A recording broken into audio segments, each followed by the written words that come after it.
Welcome everyone, this is Pineleaf Needles, and you're listening to LOTRO Players News, where we take a look at the latest news in LOTRO, and here at LOTRO Players. And please welcome my co-host for this week, Andane, Hey, everybody. Trish, Hey, y'all. Terry Adwin, Hi, everybody. and Erithart. Hello, everybody. And this week, our big news is there isn't any. So we'll go right into our store sales. Terry Adwin, what are the sales this week? The free sample of the week is a plus 100% mark acquisition for 90 minutes. Use coupon code MITB4. That's one per account. And we have 20% off select cosmetics, shared wardrobe slots, cosmetic outfit slots, mounted combat trait specs, and Warsteed cosmetic slots. And for a limited time, which is this weekend, increased drop rates on both loot boxes and sturdy steel keys. That's February 27th through March the 1st. So if you're listening to this live, that's through tomorrow. And if you are listening after it's released, sorry. Okay, so I have a theory. I think the way Turbine comes up with their coupon codes is they do it like bingo. You know, they've got one of those things with the little balls, and then they just pull out M, I. I am trying to figure out how MITB fits with this one. I See, know. M I can see, but the rest of them are saying. They're just things on the Golem dartboard that they throw darts at, and it just ends up that that's what it is. Very well. Then let's go into the site news. And we'll begin with the poll for this week, where the question is, how should the Battle of Pelennor Fields be depicted? That's right, Pineleaf, and the audience has voted. They said the major way that the battle at Pelennor Field should be depicted is epic battles. Now, there were a lot of comments saying that this is how they should be depicted because of the way that it's been filled in, and that's really the only viable option. But a lot of people who voted for epic battles weren't that happy about it, but I'm sure there were plenty of people that were happy about voting for that as well. But anyway, that had 30%, and instances had 24%, so not too far behind. And the most epic fishing quest ever surprisingly got 14%.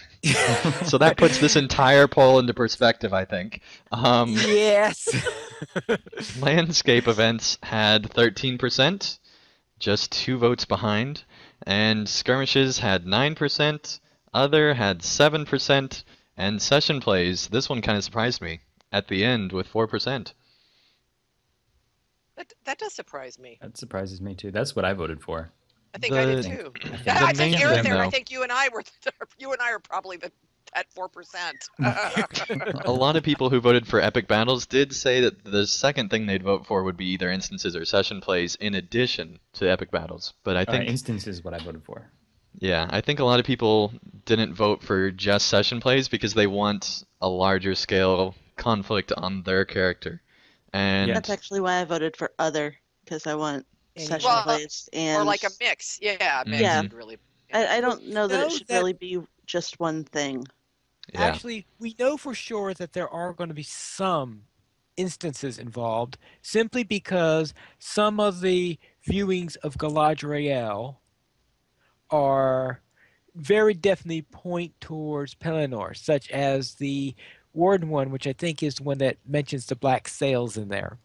yeah, but they could do And- that in side quests and things like that, like kind of like how they did in.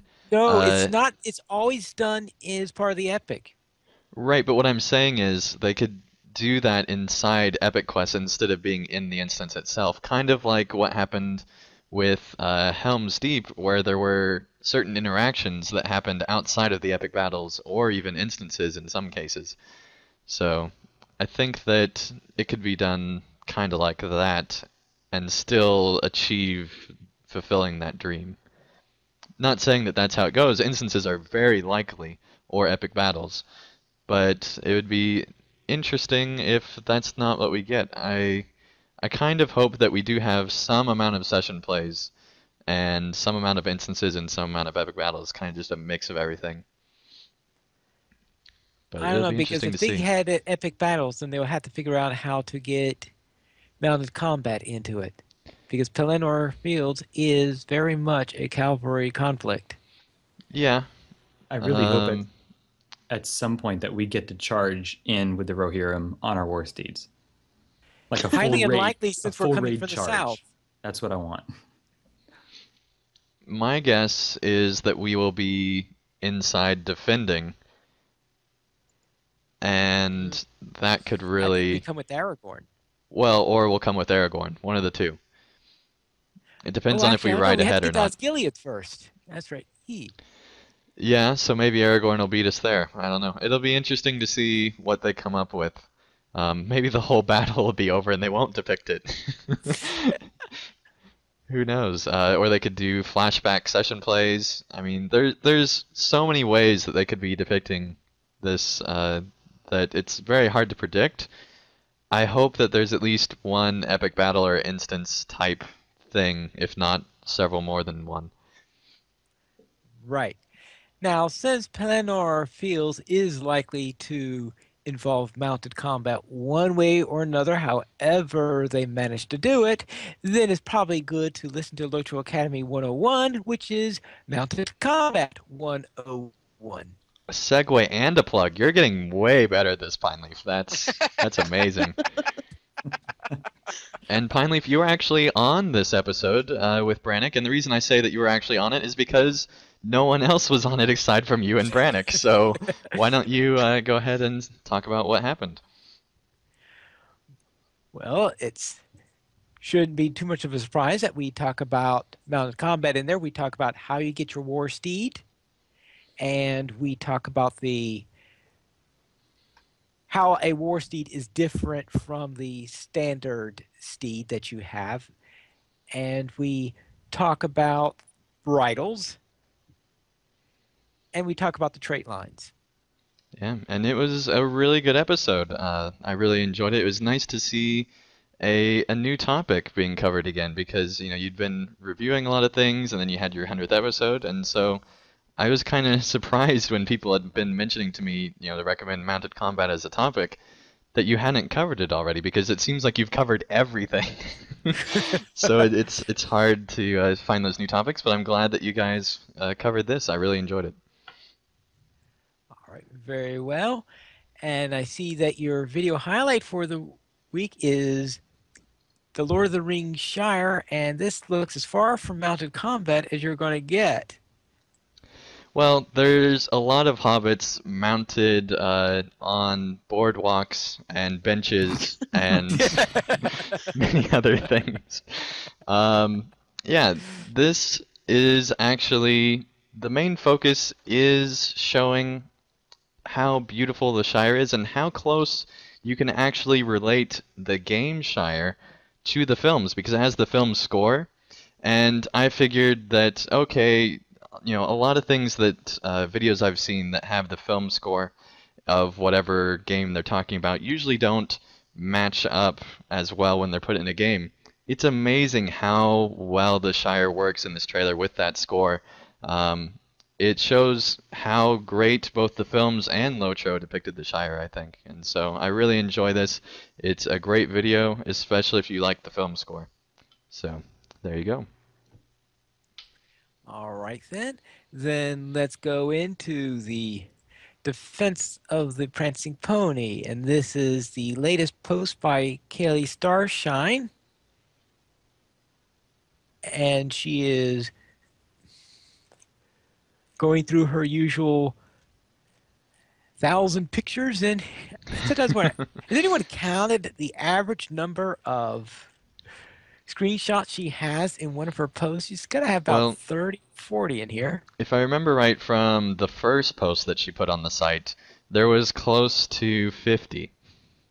And so then she decided very quickly that it would probably be a better idea to host on her own server the images, which she does now. Because there are so many images. What amazes me is how high quality every single one of these images is. There's not a single bad one, and so I think that she has to have like a program or something that's just taking like a million pictures per minute because I don't know how you can get this many fantastic screenshots. It's really amazing. And Well, Yeah, she's just running this skirmish like over and over and over. yeah, I mean, however she well, gets it done, it's very impressive and has to take a ton of time and talent. So definitely hats and off every time to Kelly. and it's very difficult to do this, get good screenshots while running a skirmish. I know this from personal experience Mm-hmm. because you have to worry about your UI but you have to turn off the UI to get the good screenshots. And so being able to get good action screenshots while having the UI turned off at the same time is Well, your keybind still uh, works, so she's got to be like really good with her keys, I would imagine. Well, luckily, oh I've I tried yes. I this can on. actually do combat with my UI turned off because I've done it. Yeah, I've tried it on my champion, and It's because fun the for wardens champions. because you've only got like 4 buttons for the warden. Yeah, that is true. It Yeah. is a little bit easier when you're doing the warden, and that's probably the reason why I've done most of my screenshots with the warden. The only downside is you can't see your own morale. That's the hardest part. Yeah. Well, yes, there is that. Luckily, when Actually, I'm in skirmishes, I usually have a herbalist that's healing me. So as long as you have a healer or something else that's doing damage, it shouldn't be too terribly hard from my experience because on my champion, I'm sturdy enough to where I can usually outlast and get images that I need. yeah. All It is right. tough though. It is tough. And we also have part 34 of the family line, which has the best title of any of the family line series. Why do you say that, Well, Pine Leaf? it is of pine, leaf, and needles. Well, that's kind of strange because your name's Pine. Oh. Wow, that was really lame. So so yeah, this is another fantastic article, even in spite of it having to do with Pine Leaf's name. And I once Is again, somebody trying to suck up to Pine Leaf? Is that the deal here? I said in I spite of have. Pine Leaf's name, so I guess it's not me, but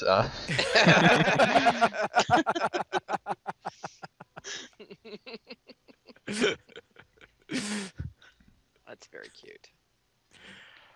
Very well. so Pine Leaf, Let's. this relates to you. What were your thoughts on the article? It was a felt like it was a rest from some of the other ones Yeah. because he was things were going a little bit frantic in a couple of the previous episodes. Well, I guess last week were the elves instead, so it probably wasn't too bad with this, but his memory, his home signal sticking it, showing that when you're going on this long journey for a while, when everything is frantic, you forget about home and it's driven from your mind, and then suddenly you go someplace and something reminds you of home, and you're not in a environment where you're running for your life, and suddenly you're wondering, oh, what's it like back at home? What did I leave behind? Yeah. Yeah, this was a Definitely really another really well written episode, so it's full fantastic. of full of nostalgia and description. Nostalgia and description. And we also have a poem this week. And of course, the poem is now part 6 of the Estelle series. So glad to see this return because it means finally that you get to read another poem. The darkness of Moria behind, with golden woods ahead, raising our spirits, heart healing hurts, lifting our dread. We were taken to see the Lady Galadriel, the Nodorian, the mighty high elf of the west, Lady of Lothlorien. The light of the two trees still shone in her eyes, the memories of a land far west, where no one dies. Her golden hair, her elegant style, her breathtaking beauty, her amazing smile.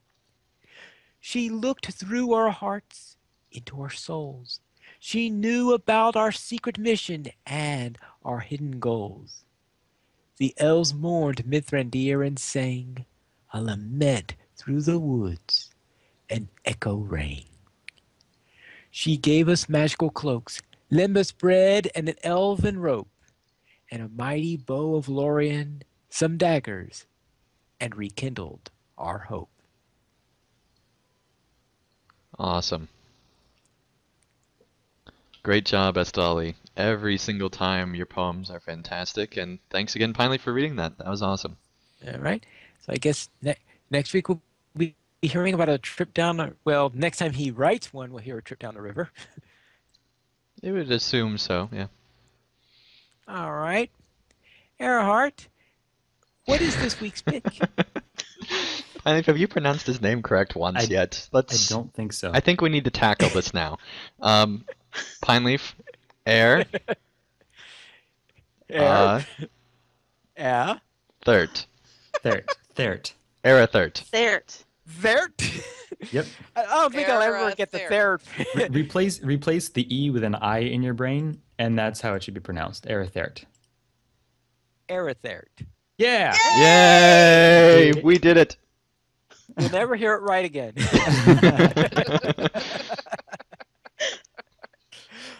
All right, Arathert, what is the pick of the week? Very nice. This Two is times. actually a series of Let's Play articles written about 5 years ago by Seamus Young, and it's full of comedy. They are, and it's basically this guy takes his Hobbit and does a full RP role-playing right through of the game.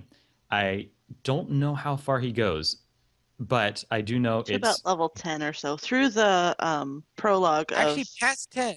Yeah, because she gets up to 15 because I remember doing the part of the epic storyline where Aragorn and the trip yeah, to break it, the it that's back. gets right, pretty that's right. far, and it's hilarious. I've read Just- through it a couple of times. It's pretty funny. It's quite possibly the most entertaining LOTRO thing I've ever read.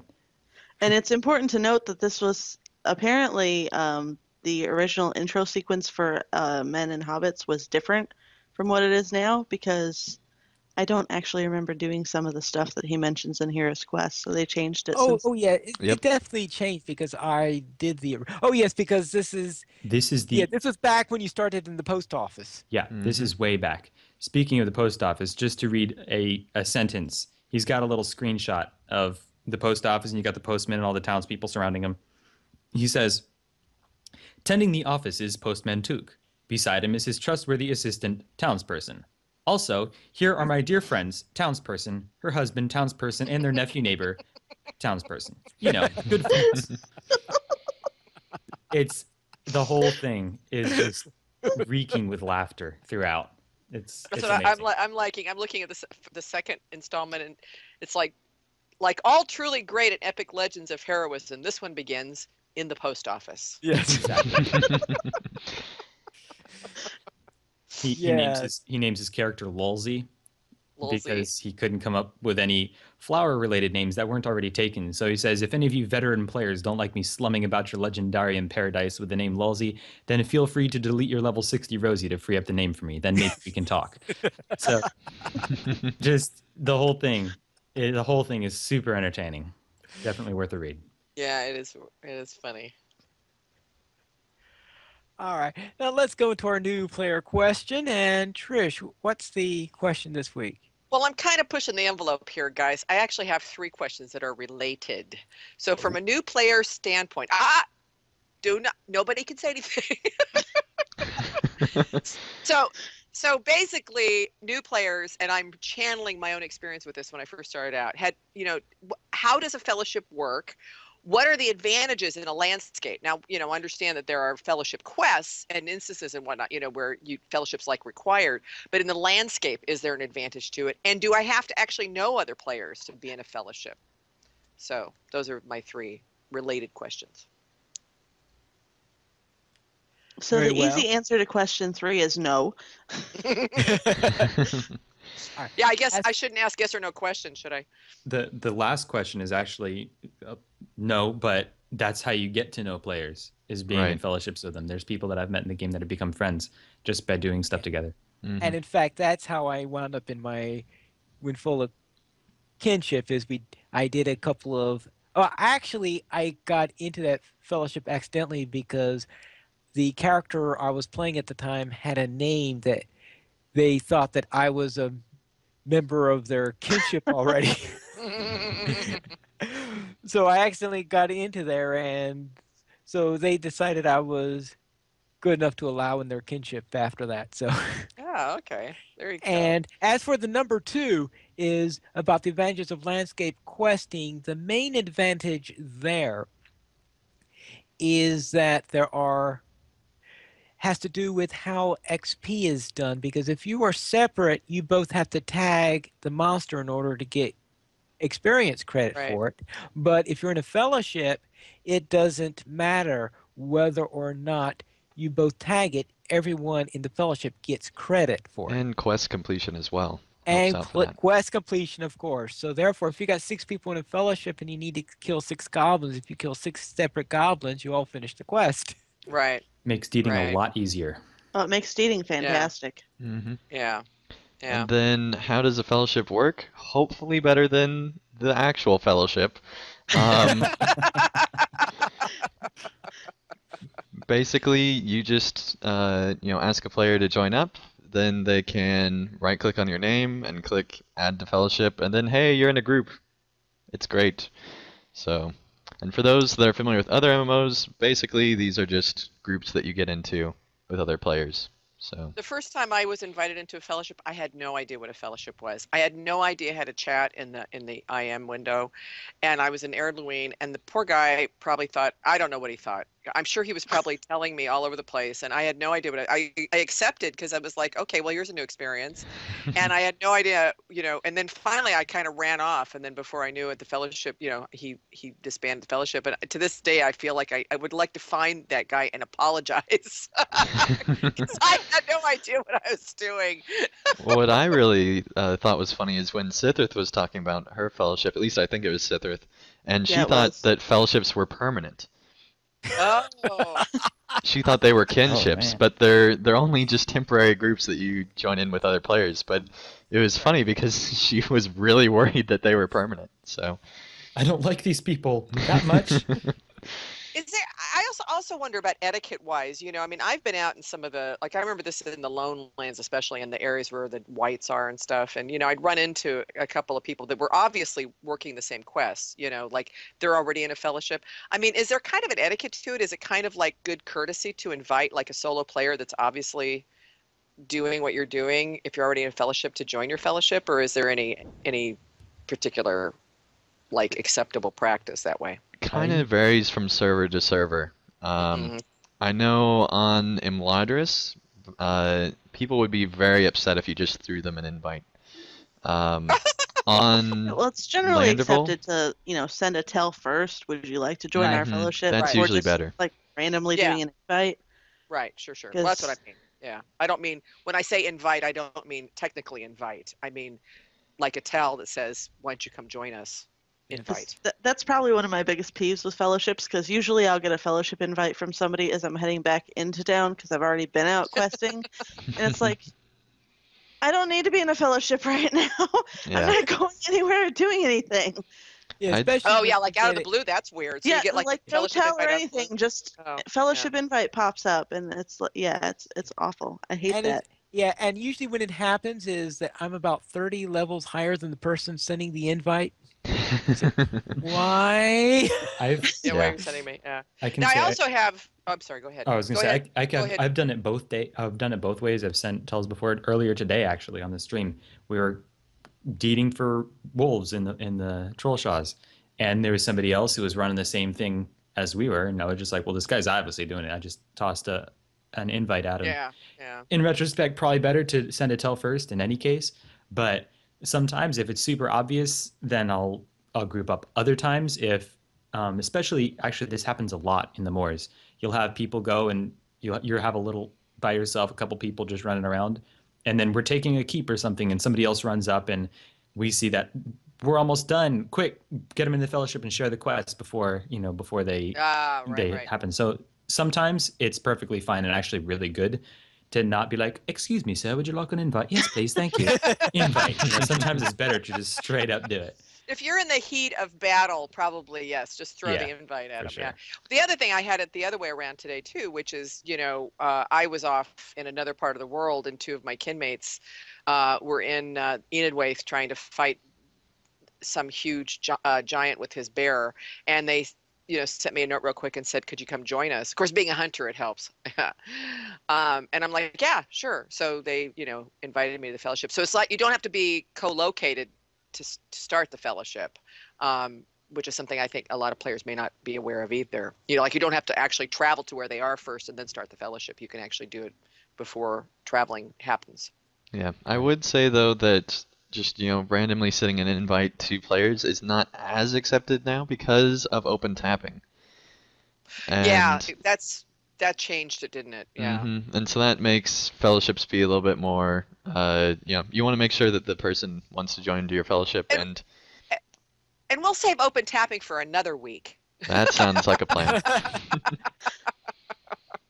But you gave me an idea. I'll add that to the new question list. The new player question list. Couple more things on fellowships. For those of y'all who don't know, to type into your fellowship chat, type /F space, and then it'll automatically put you into fellowship chat, or you can just click the little bubble next to where you type. Also, if you go into your options and you look up assist window in the search bar, you want to turn that on, because if somebody puts up an assist, basically that means that you can see what that person is targeting, and then you target that thing, so everyone burns down things faster if you're in a big group. Terry Idwin taught me about that, and it But has yeah, really that's helped that's big a little time. bit higher level than where we are right now for new player questions. This is true. But that's okay. But that's I'll it's, slink away I'm again. sure that's just on. remember the term I'm sure that's assist on window. Chris's list somewhere. But yeah, so that's a good. Just keep the term assist window in mind, and someday it'll all make sense. We shall Grasshopper. return. That's right. Yes, we will. Have we answered your question? Yeah, I think that's great, guys. That's really helpful. Hopefully, we have new players that are listening to us who find it helpful. I'm hoping at the end, Pine Leaf, when you ask for emails and comments, I'm hoping people take you up on that and let us know if these questions are helping. A lot of times, also, when you have a fellowship, a lot more of your skills work. You can't heal a fellowship. If you're a healer, especially, you'll have heals that work on your whole group, and you don't know about it until you're in a group with people, and you're like, "Oh, I'm healing everybody. This is great." Are all those green tick-ups mine, or is that other people healing other players? Because I know a Or lot it's of like, people who wow, are I was just going to go to Bree and I brought everybody with me. Wow.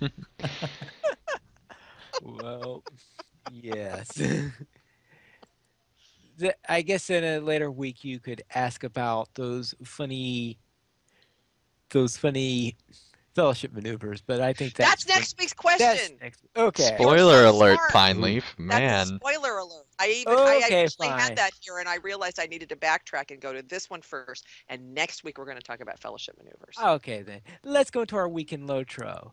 And Ending, what did you do? Well, Pine Leaf, I continued going through my epic story series into Dunland. And one thing that really surprised me, because I have never done just the epic story before, and one thing that really surprised me was that in Dunland, I forgot just how much of the story is reliant on the side quests of the region in the epic, because it's like, keep doing the quests until you're satisfied. And so I'm always just like, well, I'm satisfied. Moving on. So it's really funny because even in like the first area, there's like, if I would have done like one or two side quests, I would have found out a ton more about this village, because like these first two side quests involve like an instance and you learn a lot about this particular village. Oh yeah. And for this village at least, that wasn't in the epic story. There are some quests that you do have to do before you can proceed on, but I'm surprised just how much you don't have to do in the epic, and so it's kind of an interesting playthrough, because it's like, all right, we're gonna get ready to basically start reading this part of this book, and then we'll go to this other town and start reading a totally different book, just the first page, and then we'll go to another town and read just the first page again, because clearly that makes sense. Yeah, that is sort of weird on the matter. I actually kind of liked it. I did too. When I went through Dunland, I went through it over leveled by the time I got there. So I was just like, all right, I'm just going to keep going through these epic quests. And it got to the first one, and I was like, yeah, I'm going to help these people out until I'm satisfied. And I helped them out, and then I was satisfied, and I left. And after that, it was I got there, and I was like, oh, okay, okay, let's go, next one. All right, next village, help them out a little bit, and they think I'm going to stick around, and I ditch them. So I did like the idea, though. If I wasn't over leveled, I would have really liked the idea of going in and saying, giving the player the freedom to help out in a place as much as they want, to explore more. It added a sense of exploration and initiative to the epic quest more than the other parts of it had, and I liked it a lot. I am See, glad my that first it's. playthrough, Go ahead. I am glad that it's just in Dunland, because Yeah. if it was everywhere else, that would get really old, I think. It even gets kind of old by the end of Dunland, where it's like, are you satisfied yet? It's just like, maybe, Well, but I like the main reason they did that is because Dunland is the first zone where there's actual, like, basically epic story level story going on in the side Right. quests. And so they didn't know what to do with it, so they're like, okay, well, help them until you're satisfied. And so I'm glad that later on they kept the side quest quality up and just made them be their own thing, as opposed The to first- including them. The first time I encountered that, I thought there was a catch. You know, I was suspicious. It's like, wait a minute, there's going to be a twist or something. You serious? It's like, there's something, like when I finally come and say I'm satisfied, they're going to like challenge me and send me back or something. You know what I mean? It's like, I just couldn't believe it was. No, you're not satisfied. You're just lying to yourself. Go back to Yes, that village, Go Trish. back. That's Like why the that first system will village. know I didn't do those 5 quests. You know, you didn't do the 5 quests. Go back and do the 5 quests. You might be satisfied, but I'm not. Go back and do those quests again. That's why that first village is the only one I helped. I was It's like, funny. oh, there's no catch. There is no catch. That's right. I actually liked being over leveled when I did it because the first time, because I went through it on Terriad and did all the side quests for all the villages. But I was over leveled, so I only had to kill like the things that I needed to kill for each quest, and so it made like the whole playthrough a lot vast, better. But I went through it when my friend and I took our hobbits through there, having already done the story. He had done it more than once by then, and I had already done it once on Terriad, and I was like, okay, so we're going to go in here. We were under leveled for this zone. We're going to go in here and we're going to not help anybody. so yeah. And it's a completely different experience when you're just like, yep, nope, because probably by about the time I got to the Dunbog on Terriad, when I was like, I don't like any of these people. I don't want to help these people anymore, but I was still doing it. They're washing boars. They're weird. like- Let's move on. Like the second time you go in, you're like, yeah, I don't actually like any of you, so I don't want to help you at all.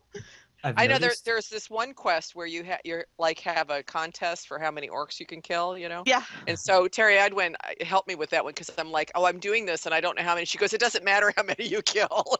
He'll always that tell Ended you. one. Ending Yeah, he'll just did tell you- that one in his playthrough, and I was watching Okay, it, and I was like, yeah. it literally doesn't matter. All you need to kill is like one hostile one, because it doesn't matter how many you kill. You're gonna go back to the guy, and he's gonna tell you he killed more than you did.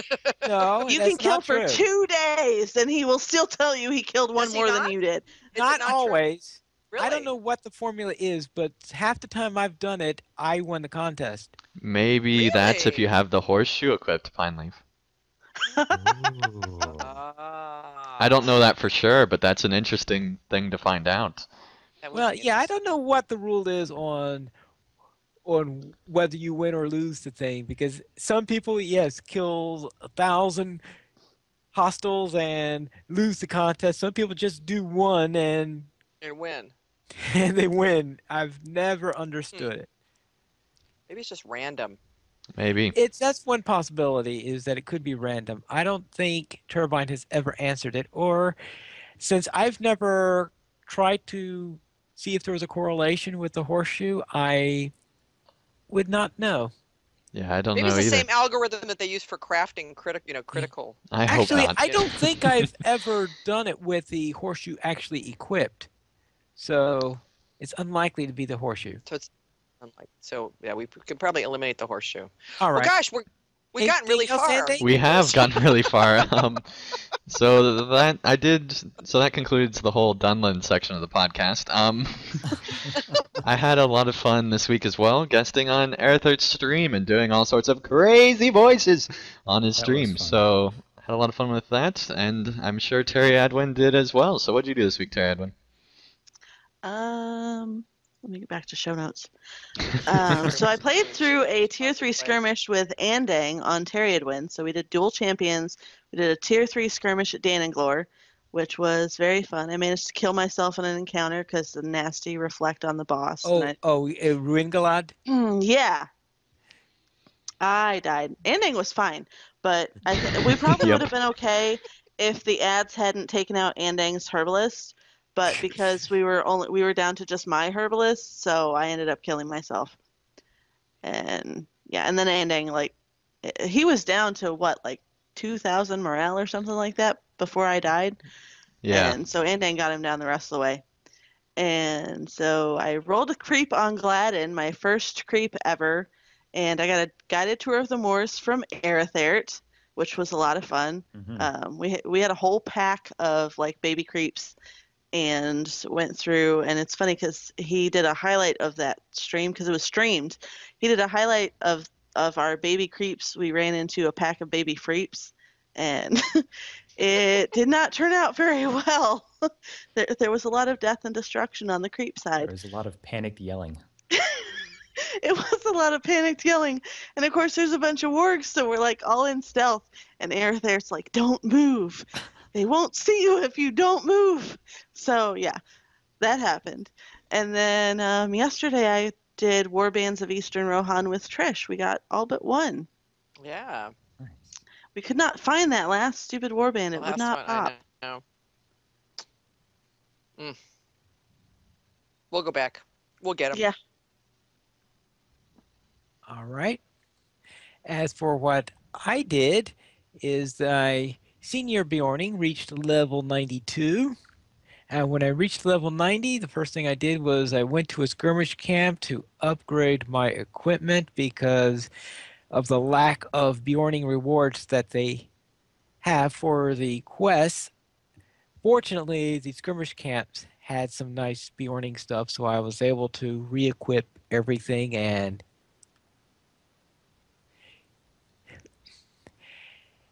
get that all done.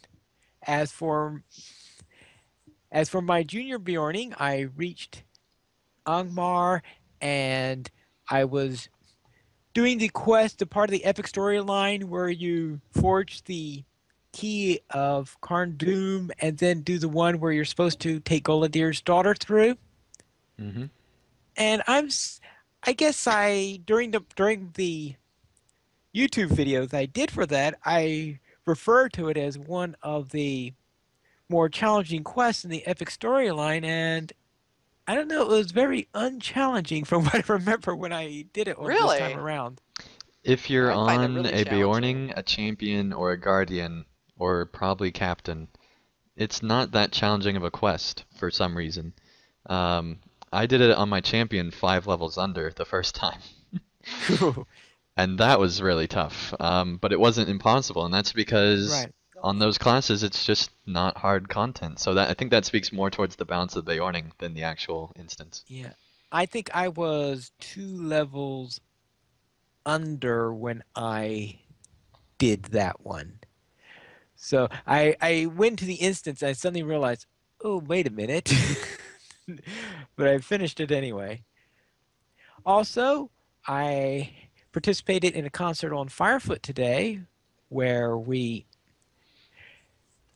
were there because we're doing this tour all over various parts of Middle Earth on the last Saturday of each month. So this month it was at Firefoot, and next month will be Belegir. So if anyone from Belegir is listening and can understand English, since I know that's a German server, then we'll be at your server next month. And finally, I participated in Mythgard Monday, Yay! where we had stand at Amansul. Uh, and that's We where had we we had to we had to kill a cousin of a Nazgul. right. We had to kill a cousin of a Nazgul, and we had to keep a ranger alive. And in fact, we had to keep a ranger alive so that he could be alive to die in one of Van Ding's videos. Now, I think you were in the group though, Spoiler. Pine Leaf. You were in the Pine Leaf though. You were in the Pine Leaf. You were in the group Pine Leaf, weren't you? That actually didn't keep him alive, right? Was it your group? There was one group that didn't. Oh yeah, we did not manage to do that. We managed. I think everybody died. Oh, Pretty much everyone wound up dying, and so when I got killed, of course, I wasn't able to heal. right. Right, Right. when you have a Kargul and several other monsters attacking Yeah. all at once, it's very difficult to heal a ranger. Yeah. Yeah. So And that he didn't keeps go moving very around. well. Yeah. All right, and Arathert, how did things go for you? Basically, what Anding and Terry Adwin said. We had a fun stream with both of them on there. Gave Kermit's opinion on Lotro and what all he thinks of that, which was fun. And amazing. And then had a whole bunch of new people getting on Creep for the first time, which was a lot of fun. We had actually 7 wargs and 2 orcs, reavers, running around all super slow in their stealth. And it was a lot of fun. And actually, what Terry Adwin didn't tell you is that she rolled her first little guy and then re-rolled because she didn't like the name. So she's actually on her second creep now, technically, officially.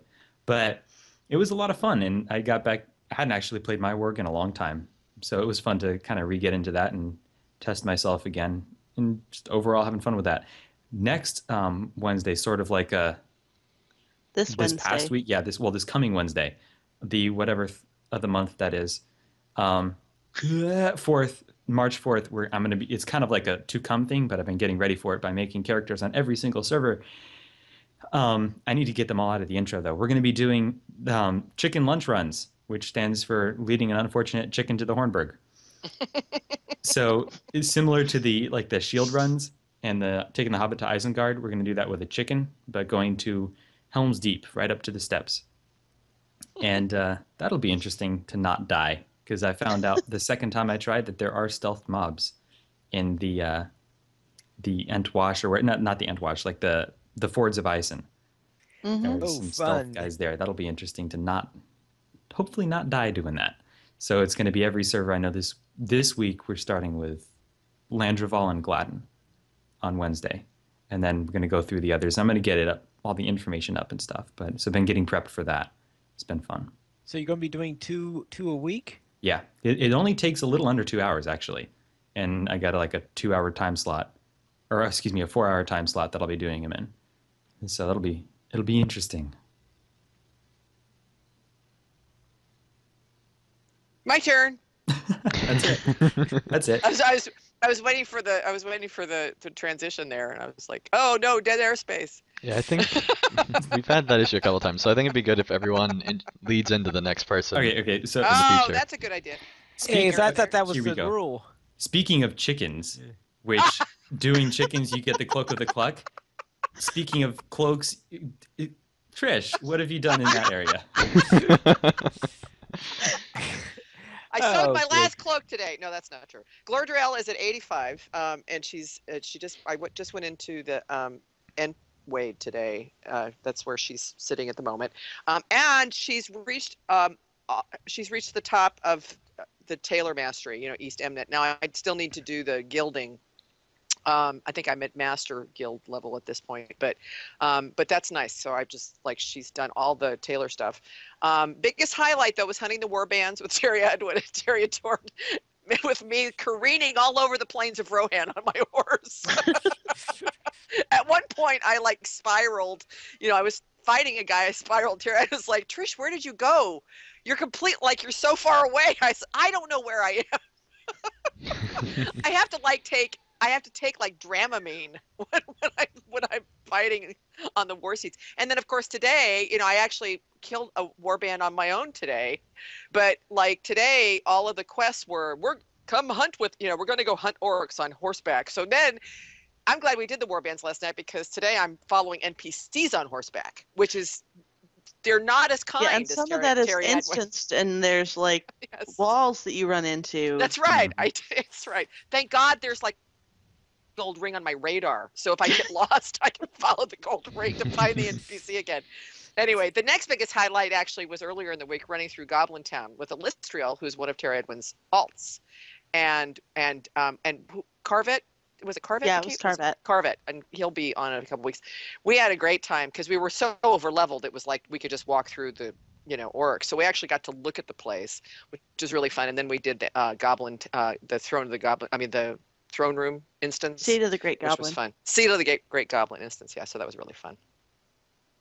One thing on Warsteed, you know how if you hit X, it'll make you turn and face the mob, and it's always super annoying, like your camera angle. Right. That actually might come in handy for you on Warsteed. Ooh, I'll have to give that a try. Thanks. Yep. I hadn't thought of that. That's a really good point. It'll cut down on the nausea. Oh, good. All right. Or increase it if you try to fight it. Eat that too. All right. Let's go into a news beyond LOTRO, and we have one article this week, and that is a Shadow of Mordor: The Bright Lord DLC trailer. Andang, are you responsible for this trailer? What's that supposed to even mean, Pineleaf? I wrote the article. I didn't make the trailer. If I did, I need some cash in the bank because, man. But this was a Shadow of Mordor trailer for the new Bright Lord DLC, and it shows just how lore-breaking the new DLC actually is. It's interesting. If you are interested in the new DLC, I'd recommend it. If you want to see how lore-breaking this series has become, you might want to check it out as well. It's a really good trailer, all things considered, if you take out the lore-breaking part. But yeah, well, my impression with Shadow of Mordor is it's really, I mean, the technology of the game is really cool, right? So, I mean, I get the impression that it's like this really leading edge gaming technology, and then they just kind of like, we need to hang a story on this, so let's just hang the story. You know what I mean? It's like they don't really care that much about the lore. But I would they think don't for care much gamers, about the lore, but they have a really good story. So they care a lot about their story. They don't care about, well, they do care about the lore, but they put their story ahead of the lore by a lot. So you mean they could have actually, I might like it if the bad guy's name wasn't actually Sauron, but was right. I mean, they have, like for Sam, example, they actually have Andy Serkis voicing Gollum. They have a lot of the leading voice actors in the gaming industry voicing Talion and Celebrimbor. And so they have some of the best musicians playing the sound scores. I mean, it's a really high quality game. It's just lore breaking is the only thing. I mean, this was Game of the Year for a lot of news outlets. Right. So I mean, it's a great game. I figure it's a gamer's game for sure. Yeah. Right. Yeah, it makes sense. That being said, this DLC really pushes me to see if I actually still like this because it's much more lore breaking than the core game. At least it seems like it will be. I haven't played it yet, but the trailer certainly suggests that. Well, yeah, that's. Yeah, it does. Finally, I get the sense that you really don't like me writing these articles about Shadow of Mordor. All right, let's go into our skirmish of the week. And our question for this week is, which is the best depiction of Goblin Town? And let's see who is working on this week. Erithart, which side are you on this week? The books. The books. Very well. Anding, which side are you on this week? The games. Just kidding. I'm on the films, but I wanted to do the same voice. Now, I had a rumor, though, that you're not with the Jackson film, but with a different film. I'm not, because that neckbeard's ugly and the scribe is really weird. So, no, I'm not on the films this week for Jackson. And a throne that's actually a toilet probably really sealed the deal for you, right? That's it. In Jackson's film, that's the throne is actually a toilet. Kind of I'll flesh take that your word option for it. down. I didn't look that closely, even Very in well. 3D. And Terry, what side are you taking? I am taking the games. Very well. And I believe that Trish will be doing the cross-examination after each of them presents their side. I have my pen out. Yes. So let us go. Let's begin with the books. Erithard. I think basically my criteria going into this is which do I picture when I think of Goblin Town. For me, that's hands down the books. I can picture. Actually, I can tell you well, not exactly where I was because I don't know, but I was on a hotel floor in a sleeping bag because I'm the only dude in the family, so I got to sleep on the floor. Everyone else gets to beds. But I was like 16 years old. The night of my 16th birthday, we were allowed to read The Hobbit and Lord of the Rings when we turned 16. I don't know why. It was just a thing, tradition, so we kept it. 16 years old, I started reading The Hobbit. We were on a road trip. And I remember reading about Goblin Town. And I remember it, like the scariness of it and how you Tolkien engages your senses with that. You hear the snapping, the cracking, and you feel, if you've ever been in a cave, you feel the darkness. It's almost if you're trying to open your eyes and see in a cave, you cannot see a thing. It's not like like in the movies or the games where it's well lit and stuff. Like no, it's a cave is dark. The closest I can picture, like the closest movie representation I've seen of a cave is in the Lord of the Rings movies when they enter into Moria Yeah. and stuff, and then it's just darkness, and then you see Gandalf's staff light up. That's what being a cave is like. That just pitch black. And when it does go black, and when Bilbo's underground and he's in the tunnels, because that happens in Goblin Town too, essentially, and below Goblin Town. But he's in the tunnels. You get that blackness. You understand it. You get the feel of it. You see that the lights going out, the sparks flying everywhere and burning the goblins, and Gandalf making his usually epic entrance. You just get the full sense of it. And honestly, what I hear when well, I'll get to that later, but you just get the sense of everything in it. You get the danger. That's the first real danger that you run into in the books, is that bit. And Tolkien hams it up to the best of his ability. It's scary when you're young. And it's supposed to be. You get the sense of just everything about it, and the danger and the darkness and the frying pan feel. Very well, thank you. Andang, what is your case for the films? Mine is for the Rankin Bass, as we know. So I'm going to lead into that. Pineleaf, have you seen the Rankin Bass? Yes, I did. All right. In fact, I seen it a few years ago. I resaw it. So you know that probably the thing that sticks in your head most is probably the Greatest Adventure song. But right after that, it's the Goblin Town song. And that's because it's such a catchy theme. They have a catchy tune to it, and it captures the grotesqueness and the just creepy part of the goblins and how they're able to sing about some really terrible stuff. And one thing that I really like about it that the Jackson films didn't do was the entrance into how they get into Goblin Town in the first place is exactly how it is from the books, and it's very close throughout to the books, aside from maybe on a smaller scale, but that's more a budget issue than anything else. And because of the Rankin Bass song of the Down Down to Goblin Town, it gets stuck in your head. And out of all the things from the Rankin Bass, the thing that probably it should be remembered most is Goblin Town, just because of that awesome song, and people just stand out. And so if Rankin Bass is going to win any week, it's going to be this week, dang it.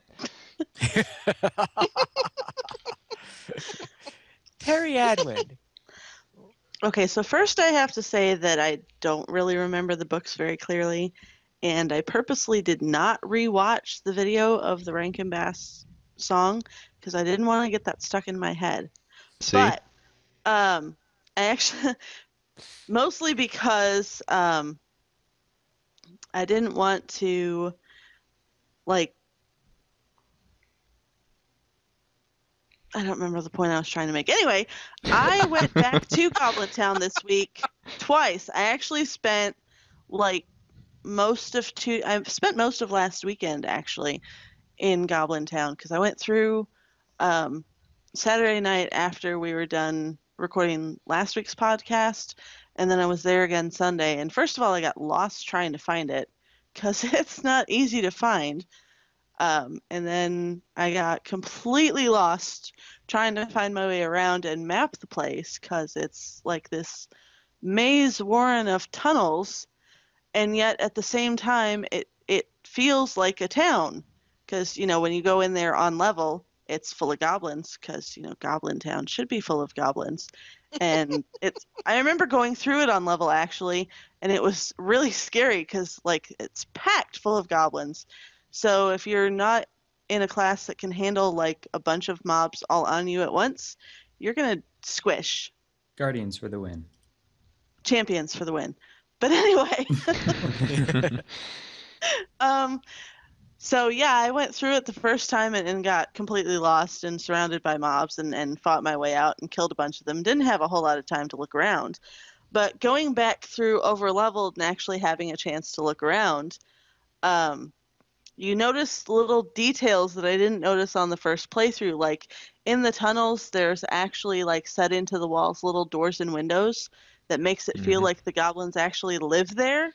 Like it's not just a place where they're camping out waiting to go out and wreak some havoc. They actually live there. This is their home. This is a place that they've been settled into for however many generations of goblins. You've got your tents over in little guard posts surrounding little watch campfires where you always have at least 2 to 3 goblins. But like down in the main areas, you have like little hanging mobiles that I picture are like goblin children art. And and then there's several murals that can be found on the walls, which is like goblin finger painting. There's this big creepy one of Gollum warning sign, basically, like warning, don't go down this way. And actually, that way is kind of clear because that's where Gollum was, and they like knew that he would snack on them. So, and then in the instance, there's actually a deed to find all 5 of the murals that are on the wall, which I think is pretty cool. I always wondered after seeing that mural if like Gollum has like a cleaning off battle of that sign with the other goblins, where like they're trying to draw like don't go this way, but he's like, no, you're my food source. I need to clean this off so they'll I actually know. come down my way. Nasty sign. Wait, I actually don't remember the murals, but I didn't know the orcs made art for Oh goblins. yeah, Mhm. there's these hanging mobiles of skulls. Yeah. Huh. It's It's actually definitely very artwork. it's definitely not there Modern for art. like any other reason than to just be like an extra arty detail of the game. But I mean, like in the Sure. lore, I didn't know. Like I know they have Oh. when Okay. when he's talking about they No. made many useful things, but none of them were beautiful. I'm trying to remember Right. the quote. Well, they probably weren't beautiful to like the hobbits and the dwarves and the people that were in there, but you have to picture this from a goblin's perspective because it's Home where is they where the live. heart is. Yeah, I think Exactly. if there's a scary enough creature, then they're willing to make a warning sign for it at the very least. So, There you go. Very well. Thank you, everyone. Now, now, I, Trish, could you please ask your questions to I the? I can't think of anything to ask. ask I about can't think of anything rebuttals. to ask. Ask him about what? Rebuttals. Oh well, yeah. I mean, yes, that's the question. I mean, the next thing Well, would be, is anybody have rebuttals? all right. Let's go into our rebuttals then. I mean, I can't. I was like, I can't think of anything to ask that wouldn't give away my bias. All right. Very well. Then let us start with rebuttal. So let's get our rebuttal for the books. That would be me, right? Yes. Yeah. Okay. Well, Like against or for, I was a little unsure there. Um, Against the game, I guess I would say, yeah, it's a maze and it's packed with goblins, but um, I mean, honestly, to be completely fair, when I first went into the to Goblin Town, I've been in there twice. The first time I went in, I didn't actually know that those things were doors that you clicked on. I must have gone in with names turned off or something. So I was like, this is it for Goblin Town? This is really small and boring. And then I left. I never knew until I reached Cap and people were going in there for something. And I was like, sure, I'll come along and help kill stuff for you guys. And we were going in there and deeding, and people were just running around frantically, like killing everything and tapping it all. And basically a deed run, running through and killing everything. And I didn't take the time to stop and smell the rotten daisies. And but even still, running through it the first time, I was just like, oh, it just felt like another place with orcs. And it going through it as at level cap, I was happy to find Gollum's cave and the boat, and I was like, oh, they got the boat here, his little boat. But other than those two things, like it was cool. Yay, Gollum's here in Goblin Town, where he should be, or he's not there anymore because he's not there. And but his place is here. He left his boat behind, and he didn't tie it up. So, He didn't have time. yeah, it's true. Well, I mean, sure. He was in a little bit of a hurry. Yeah, he was rushing. Anyways, but it seemed like a maze, packed with goblins. Other than that, it just didn't, to me, get the Goblin Town feel to me. It didn't strike me with it. Again, as far as the films, the Rankin Bass one, to me, the redeeming quality seems to be just the song, which is, I mean, it's a great song, but you don't actually see much of Goblin Town. You see like one room, the main room, and you see this little tunnely door thing that Bilbo hits his head on and bounces backwards like a big flubber thing. Later on, though, there's the Gandalf scene. Yeah, there is the Gandalf scene, which And all the is another dwarves. thing. There's like this, in the books, the way it really happened, obviously. Gandalf comes in and there's he makes his entrance with a flash of sparks from the fire that goes everywhere, lands on the goblins. They're all burning, they're little burning holes in the goblins, and they're fighting each other in total chaos. The lights go out, and then you see a sword flash in the darkness and go straight through the great goblin with his mouth open in surprise. And then it goes out again, and then Gandalf's like, this way, quickly, before they follow us. In the movies, there's like this weird spirally cloud of smoke light coming up from the fire that turns into a sword that kind of spirals around and kills the great goblin. He kind of spirals away into the distance, and that's it. And I was like, wait, what? I watched it again just to make sure that I saw what I saw. If you reread through the book passage, though, it's not actually clear that Gandalf for sure was the one that killed him. It just says that a blade slashed through, and then that happened. So that's actually more accurate to the books. Was it the Then- sword went back into its sheath? Right. all right. Yeah. I would Let us- imagine.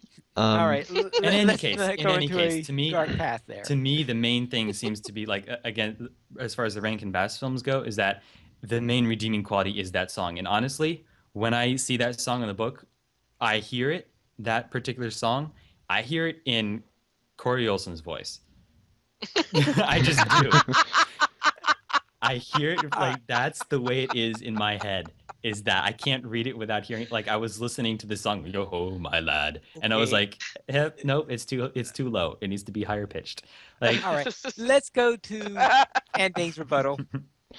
Yeah, so Arthur was talking earlier about how the darkness isn't in the other adaptations. It's in the Rankin Bass. It's very dark surrounding to the point where you really just see a bunch of very shadowy goblins, and instead of seeing like down the whole hallway and all that stuff, there's just these shots of back to back to back of just like the goblin's face and a little bit of their upper body. And so it really makes good use of the darkness of Goblin Town. And then later on, it does show the larger Goblin Town when they're escaping later on with the dwarves and everything. As for the games, I'm kind of with Arathert, how even with everything that's there, it still doesn't feel like that much. There are a few locations like the cook's place that's has like all the dead stuff that's kind of cool, but for the most part, it's just a bunch of reused environment just to make it be the appropriate size. And so there's a lot of really boring environment that's just repeated over and over and over again that's really only there just to have the right mob density and to be appropriate to the size. And so, like, they didn't even make different tent models to be reused. It's the exact same tent, the exact same way, basically. And it's just really boring. It's not a scary place to be, or aside from like the voices you hear and the background noises, but aside from that, it's not really that scary except for like the cook's place, and that's it. All right, very well. Terry Adwin, what is your rebuttal? Actually, I would like to point out that there are 2 tent models and 3 Still different though, mobiles, and still we though. counted 4 different types of front door after I pointed them out and we were all paying attention. Plus, you have 5 different murals. And also, to be fair, the game version is a good 70 years after the events in The Hobbit. Because remember, we're playing during the time of The Lord of the Rings, which takes place way later. So it's not going to be exactly the same because, Right. the goblins have had even more time to settle into their space. Make it brighter and That more homely, is that what you're saying? make it brighter and more homely. Yes, exactly. But to be fair, it's not quite the same. And actually, a lot of those mobs are stealth mobs. So even on level, you're still like every couple seconds popping up. You see a creature stealthing by, which even though you're over leveled, can be a little freaky if you're like attuned to picking up on those messages, or if I had that PVMP plugin installed where it like pops up in big letters on your screen when you see something in stealth, that would be terrifying. Yeah. Very And well. yeah, I'm done. Okay, very well. Thank you, everyone. So let us go into my thoughts on the matter concerning Arathart's arguments concerning the books. He echoed a memory inside of me concerning when I when I was getting a tour of Shenandoah Caverns, where at one point the tour guide turned out the lights. Yeah. And yes, when they're talking about it being completely dark, he hit things right on the head on that matter. Concerning the films, of course, he and Dane came and talked about the song that is memorable, that makes that particular member, like everyone remembers down down down.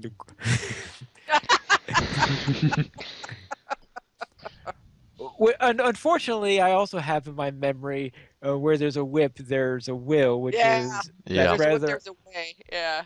Yeah. But that's an entirely different And the greatest matter. adventure. The greatest adventure.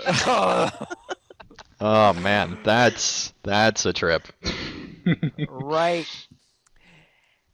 And then as for the books, I'm afraid I'm not. I mean, the game, the point there that struck me the most during the entire arc actually came from Marithart, who was talking the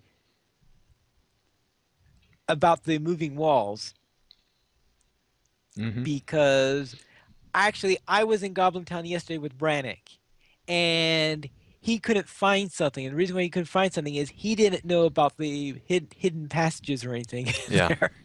So, A lot of people don't, and it's because there's nowhere else in Lotro that has a door opening like that, I don't think. I'm pretty sure that's the only place that has a door like that. So, well, but let's face it, that does echo the books a little bit because you hmm. know that there's at least one case where the goblins do that because Yep, and that's in the Rankin Bass let's say, version as well. But it was in the books first. Well, technically, everything in all the Yeah, debates were in the technically. books first, Yeah, so. this is true. but anyway, as for my decision on the matter, there was a point there where Terry Adwin lost a point where she was trying to say something and she forgot about it. And it's hard to win a debate when you. Yes, you do get points deducted from you when you when you do that. You So don't do the just note. mechanics. Oh dear. So that teach you, Terry. You got to cover up with something. You know, Yeah. don't tell the truth. All about those note cards.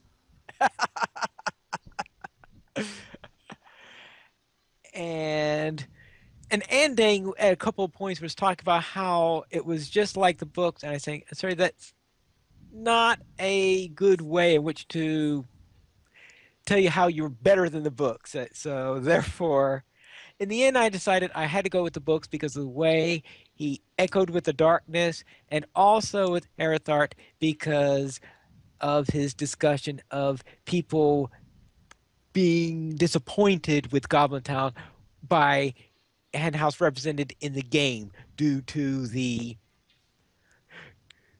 way that people can't find the passages and stuff like that. So for those two reasons, I've decided to go with Erithart this week. And I think that that's the right decision, finally, if I'll be honest.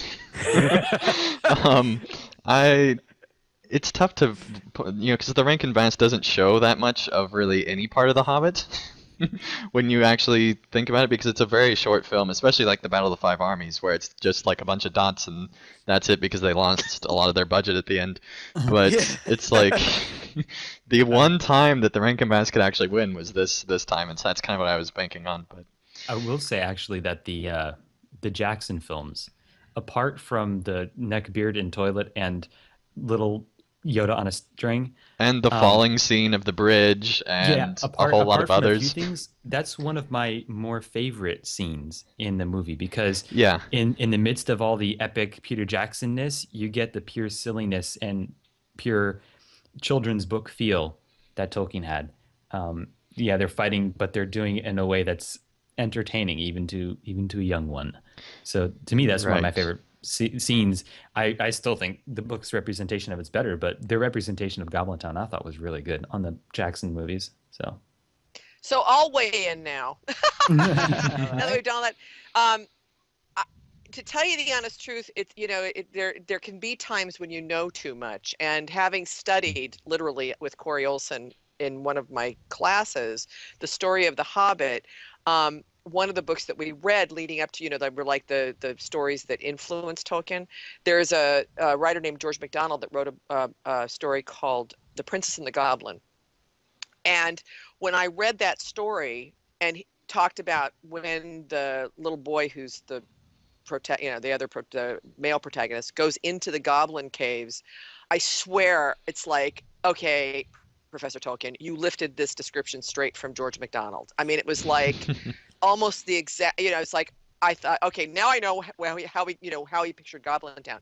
So having known that, I kind of had a little bit of a negative bias against the books for that, which isn't really fair probably, but still it was like, so there was that. And then the Rankin Bass one is hilarious. I mean, to tell you the truth, the thing I remember the most is what you kind of said was the Great Goblin kind of like whooshing away like a balloon that's Yeah. been punctured. That's what I always think of when I see that. But one of the things about that movie, like you were talking about, we weren't sure, and he sort of kind of kills him, and we're not really sure, is the time that movie got made was a very anti-war, anti-violence for children time, Yeah. and you can really see that in that movie. Like later when in the Battle of Five Armies too, Bilbo, it's one of my irritations, the way Bilbo is in the Battle of Five Armies. It's like, are you kidding? And then it's like, the Battle of Five Armies was like little ants, Yep. on sand running around. I mean, it's just crazy. But one of the things about the game, and you guys may not know that, by the way, I'm sorry, but people who don't know where the doors are in Goblin Town, I mean, come on. Really? Hey now. I mean, come on. I played on a netbook. I had a 10-inch screen to begin with, and everything on low. I Oh. couldn't see. That's my I mean, official I was excuse. running around, and I mean, I could even, if I think I discovered it because I ran my mouse, it's like I Yeah. was getting frustrated. It's like, oh, the thing lit up. All right. Oh, cool. It opens up. Anyway, Yeah. now I know Andang plays with that music. I guess probably all of you might play with that music. But there's a you'd laugh because when you talked about the song, there's a portion in the game where the song playing as you're going through Goblin Town is very evocative of the song in Yep. Rankin Yeah, Bass. it's Yep. awfully And close. it cracked me up. I thought, well, that's cute. It's like an homage to Rankin Bass. I Mhm. just laughed and laughed. The other thing, and Terry Edwin didn't mention it, is the Bilbo's buttons. That just charmed me. I Yeah. mean, I was already biased in favor of the games because just that point alone, it's like, oh my gosh, you get to go find Bilbo's buttons. Is that not the Yes. coolest thing ever? But Terry, Anyway, so yes, but unfortunately, that was not brought up during the course of the debate. Yep, she I brought it up know. in the Now chat, see, but that was the response. and that might have swayed Pine Leaf, Terry, Mhm. if you had done that. So anyway, but Yeah. that was just, So, that was moral of the just story of this week's debate, Rankin Bass can never win a debate because this was the best opportunity. You could do it like on dwarf beards or something. Yeah, that's kind of the there you exception. go. That would be another we could do. Who does the best dwarf beards? Yeah. All right, very well. Let's go into the donations. We did not receive any Patreon mentions, but we would just love your support. To help support LOTRO players, simply go to the donations page where you could support the Players Alliance on Patreon. There you will find rewards that includes a mention of the podcast of your choice and or even a guest spot on LOTRO Players News or one of our other news shows. As for our reviews this week, we did not receive any news from iTunes. So let's go into our featured comments. Amin here left a comment on this week's poll. Let me lead the charge of the Rohirrim and run headlong into the orc horde, trampling them as I go, culminating in a 24-man raid against Oliphants, followed up by a session play where I get to be Eowyn and kill the Witch King. Yes. Please. That's That's why I think that's why I voted for session play. Actually, was that particular idea. Very well. Or even And better, get to be, Mary or Pippin or whoever and stab him in the Oh back of the yeah, leg. That'd step be fun. in the Yeah. knee. that was Mary. That was Mary, yeah. We'll see. We'll start out with a session play as Eowyn, and then it'll immediately switch to another character while you're session playing on Or the other make side. it somehow be a two-man session play. Oh, there you go. That would be awesome if that could happen. All right. And Zinger also left a comment on this week's poll. And Trish, could you read that? Oh my gosh. Come up here. Okay, here I am. While I'm rather indifferent about epic battles, after reading the question that states how should they be implemented, I'd probably go with EBs. I see this as the most logical way to display Pelennor now that we're in the thick of some of the major battles of this age, and the likely reason for designing the system in the first place. In the case of the HD EBs, are we talking Helm's Deep epic battles. Helm's Deep. Okay, not high definition. We've seen that Turbine can design them in such a way that we're just another plebe in the mix of soldiers, and there is only one outcome, assuming the lore-driven fellers are not slain. Yeah, right. As such, EBs would let us experience the story without directly interfering with the main successes of the battle. R.I.P. Witchy. I suppose the alternative would be a beastly session play of grouping of session plays to hit all of the battle's major points. If this were the case, I'd like to see more rounded out session play characters who have more than 1 to 3 skills. That's a good point, actually. Yeah, if they keep doing session plays, they really need to give them more skills, because that's my biggest pet peeve of session plays is usually, with a few exceptions in Volume 3, but usually you're stuck with cooldowns and just waiting forever, or you're out of power. It's just very frustrating to be another character because you're Yeah. not used to that character with that rotation, and so I wish that they'd make it easier from a power and cooldown perspective and maybe make your health move a little bit more in session plays. All right, very well. And we have an email this week from Estelle Ali and Ending. Could you please read this? I can. Hail, friends, and well, man. Okay. Chill, Andang. He really did write that, everybody. He did. And that's like the 7th time he's done that. But anyway. Hello, LOTRO players. I've been meaning to write in for a while, but something always came in the way. First of all, congrats to Trish on being part of LOTRO Players News. Love all the new segments that you guys have added to the podcast. I'm sorry to see a few people leave LOTRO Players News for other podcasts, But oh well, I have always believed that change is good. I absolutely loved the episode with the Tolkien professor, and I hope you guys do more collaborations in the future as well. So I am finally back after months hiatus from LOTRO, and it has been great. Other than leading raids daily with casual raiders, smooth plug, yes that was, I have been playing on Landerville a lot as well. I joined the awesome Mythgard kinship. Also, I joined Lillicate for her new fantastic poetry event, Juicy and Rhymes. I am amazed at the diversity of LOTRO player base, and I am so proud to be a member of it. As always, awesome podcast and keep up the great work. Estelle Ali. Very well. If you want to be like Estelle Ali and email us, you could send it to podcast@lotroplayers.com. You could also follow us on Twitter, The Players Alliance @PlayersAlly, Lotro Players @LotroPlayers, Anding @PVMP_Anding, Arithart @Arithart, Braxwolf @Braxwolf, Pineleaf @Pineleaf Needles, Terry Adwin @Princess Terradia, and Trish @Trish Lambert. The Players Alliance has 3 live shows every week. On Mondays at 8:30 p.m. United States Eastern Time, we have DDO Players News. On Thursdays at 6:30 p.m. U.S. Eastern Time, we have Guild Wars Players News. And on Saturdays at 8:30 p.m. U.S. Eastern Time, we have Lotro Players News. And you can join us for our live shows at lotroplayers.com/live. Thank you everyone for listening. This is Pineleaf Needles. And remember to skirmish responsibly.